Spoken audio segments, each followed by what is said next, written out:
നമ്മുടെ പ്രതീക്ഷ ജലരേഖ. വയനാടിൻ്റെ നഷ്ടം ദേശീയ ദുരന്തമല്ല. അതായത് വയനാടിൻ്റെ നഷ്ടം ദേശീയ ദുരന്തമല്ല എന്നാണ് കേന്ദ്രം പറയുന്നത്. അതായത് കേരളം 1500 കോടി രൂപ ധനസഹായമായിട്ട് ചോദിച്ചു. പക്ഷേ കേന്ദ്രം കൈമലർത്തി കാണിക്കുകയാണ്. അതായത് 394 കോടി നമ്മൾ ചോദിച്ച പൈസ തന്നില്ല. അപ്പോൾ കേന്ദ്രം നമ്മളെ കൈവിട്ടിരിക്കുകയാണ്. മാത്രമല്ല ദേശീയ ദുരന്തമല്ല എന്നും പറയും. നമ്മൾ അന്ന് മുതലേ പറയുന്നതാണ് കേരളത്തെ, അതായത് വയനാടിൻ്റെ ദുരന്തം ദേശീയ ദുരന്തമായിട്ട് പ്രഖ്യാപിക്കണമെന്ന്. പക്ഷേ ദേശീയ ദുരന്തം അല്ല എന്നാണ് പറയുന്നത്. വയനാട്ടിൽ ഉരുൾപൊട്ടൽ ദുരന്തമുണ്ടായ മുണ്ടക്കൈ ചൂരൽമല മേഖലയിലേക്കുള്ള സഹായ പദ്ധതിയുടെ കാര്യത്തിൽ കേന്ദ്ര സർക്കാർ വീണ്ടും ഉരുണ്ടുകളിക്കുന്നു. ദുരന്ത നിവാരണ പ്രവർത്തനങ്ങൾക്ക് ആവശ്യമായ തുക കേരളത്തിൻ്റെ ദുരന്ത പ്രതികരണ ഫണ്ടിൽ ബാക്കിയുണ്ടെന്ന് ഡൽഹിയിൽ കേരള സർക്കാരിൻ്റെ പ്രത്യേക പ്രതിനിധി KV തോമസിന് കേന്ദ്ര ആഭ്യന്തര സഹമന്ത്രി നിത്യാനന്ദ റായ് കഴിഞ്ഞ ദിവസം നൽകിയ കത്തിൽ പറയുന്നു. പ്രധാനമന്ത്രിയുടെ ഓഫീസിൽ നിന്നുള്ള പ്രകാരമാണ് ആഭ്യന്തര സഹമന്ത്രി മറുപടി നൽകിയതെന്നും വിവരമുണ്ട്. 2024 ഏപ്രിൽ 1 വരെ 394 കോടി രൂപ STRFൽ ബാക്കിയുണ്ടെന്ന് അക്കൗണ്ടന്റ് ജനറൽ അറിയിച്ചിട്ടുണ്ടെന്നും കേന്ദ്രത്തിന്റെ മറുപടിയിൽ പറയുന്നു. അതായത് നിലവിലെ ചട്ടങ്ങൾ പ്രകാരമാണ് നമ്മുടെ കേന്ദ്ര ആഭ്യന്തര സഹമന്ത്രി നിത്യാനന്ദ റായ് പറയുന്നത്. നിലവിലെ ചട്ടങ്ങൾ പ്രകാരമാണ് നമ്മുടെ കേരളത്തിൻ്റെ ഈ വയനാട്ടിലെ ദുരന്തം ദേശീയ ദുരന്തമായിട്ട് പ്രഖ്യാപിക്കാൻ കഴിയില്ലാത്തത് എന്നാണ് അദ്ദേഹം പറയുന്നത്. ദുരന്ത നിവാരണത്തിനുള്ള പ്രാഥമിക ഉത്തരവാദിത്തം സംസ്ഥാനത്തിനാണ്. അപ്പോൾ കേരളത്തിൻ്റെ പക്കൽ അതിനാവശ്യമായിട്ടുള്ള പണം ഉണ്ടെന്നും ഈ കത്തിൽ അവർ ചൂണ്ടിക്കാണിക്കുന്നു. പ്രധാനമന്ത്രിയുടെ ഓഫീസിലെ നിർദ്ദേശപ്രകാരമാണ് അദ്ദേഹം അങ്ങനെ പറഞ്ഞേക്കുന്നതെന്നും പറഞ്ഞിട്ടുണ്ട്. അതെ. വയനാട് ഉരുൾപൊട്ടലിന് ദേശീയ ദുരന്തമായി പ്രഖ്യാപിച്ച് സഹായം നൽകണമെന്ന് ആവശ്യപ്പെട്ട് ആഗസ്റ്റ് 2 പ്രധാനമന്ത്രി നരേന്ദ്രമോദിക്ക് കത്തയച്ചിരുന്നു. ആ കത്തിനുള്ള മറുപടിയാണ് ഇപ്പോൾ വന്നിരിക്കുന്നത്. മുഖ്യമന്ത്രി പിണറായി വിജയൻ ഡൽഹിയിൽ പ്രധാനമന്ത്രിയെ നേരിട്ട് കണ്ടും ഇക്കാര്യം ആവശ്യപ്പെട്ട കത്തിലൂടെ മാത്രമല്ല നേരിട്ട് കണ്ടും ഇക്കാര്യം ആവശ്യപ്പെട്ടിരുന്നതാണ്. പക്ഷേ ദേശീയ ദുരന്തമായിട്ട് പ്രഖ്യാപിക്കാൻ പറ്റില്ല എന്നാണ് പറയുന്നത്.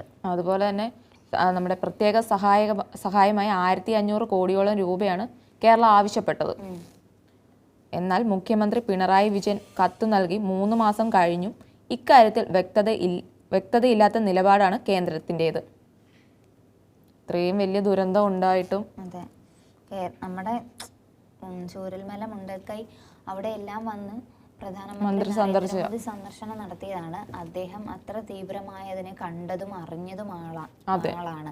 കാരണം അന്ന് വന്നപ്പോഴും പറഞ്ഞത് ഞാൻ കേരളത്തിനൊപ്പം നിൽക്കും, കേരളത്തിന് ഉണ്ടായിട്ടാണ് ഇപ്പൊ ഇങ്ങനെ ഒരു അവസ്ഥ. സഹായം വേണമെങ്കിലും എൻ്റെ അടുത്ത് പറഞ്ഞാൽ മതി, ഞാൻ നിങ്ങളുടെ കൂടെ നിൽക്കും. കാരണം ഞാൻ ഇതുപോലെ ഒരു സിറ്റുവേഷനിലൂടെ കടന്നു പോയിട്ടുണ്ട്. കാരണം ഇങ്ങനെ രക്ഷാപ്രവർത്തനമൊക്കെ ചെയ്തിട്ടുണ്ട് എന്നുള്ള രീതിയിൽ. അപ്പോൾ കേരളത്തിന് ആവശ്യമുണ്ടെങ്കിൽ അറിയിക്കണമെന്ന് അന്ന് വന്നപ്പം പ്രധാനമന്ത്രി പറഞ്ഞതാണ്.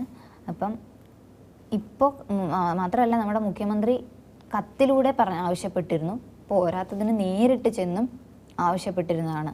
എന്നിട്ട് നമുക്ക് വേണ്ടത്, അതായത് വയനാടിനെ പുനർനിർമ്മിച്ചെടുക്കുക എന്ന് പറയുന്നത് വലിയൊരു ടാസ്ക്കാണ്. കാരണം ഒരുപാട് ആളുകളുടെ കുടുംബങ്ങൾ, അവരുടെ വീട്, അവരുടെ സ്വത്തുവകകൾ, അത്രയും പ്രകൃതി ഭംഗിയുള്ള ഒരു സ്ഥലമായിരുന്നു, അത് മൊത്തത്തിൽ പോയി അല്ലേ.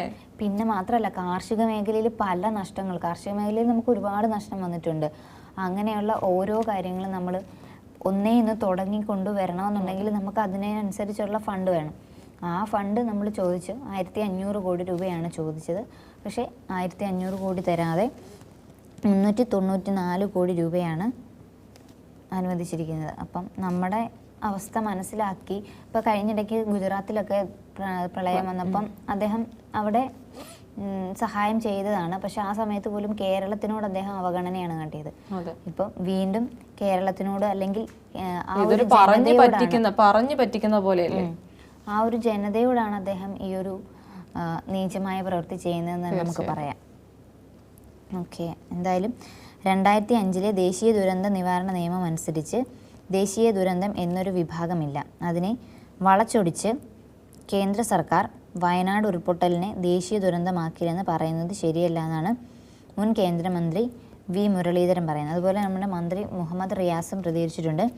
കേന്ദ്രത്തിൻ്റേത് ശരിയായ നിലപാടല്ല, ചൂരൽമലയിലുണ്ടായത് അതിതീവ്ര ദുരന്തമായി പ്രഖ്യാപിക്കണമെന്ന ആവശ്യം പ്രധാനമന്ത്രി പങ്കെടുത്ത യോഗത്തിൽ ഉന്നയിച്ചതാണ്. അപ്പോൾ കേന്ദ്രത്തിൻ്റെ ഈ നിലപാട് ശരിയല്ലെന്നാണ് നമ്മുടെ മുഹമ്മദ് റിയാസ് പറയുന്നത്. അതുപോലെ ഇതിൽ ഒരു തരത്തിലുള്ള എതിർപ്പും അദ്ദേഹം പ്രകടിപ്പിച്ചിരുന്നില്ല.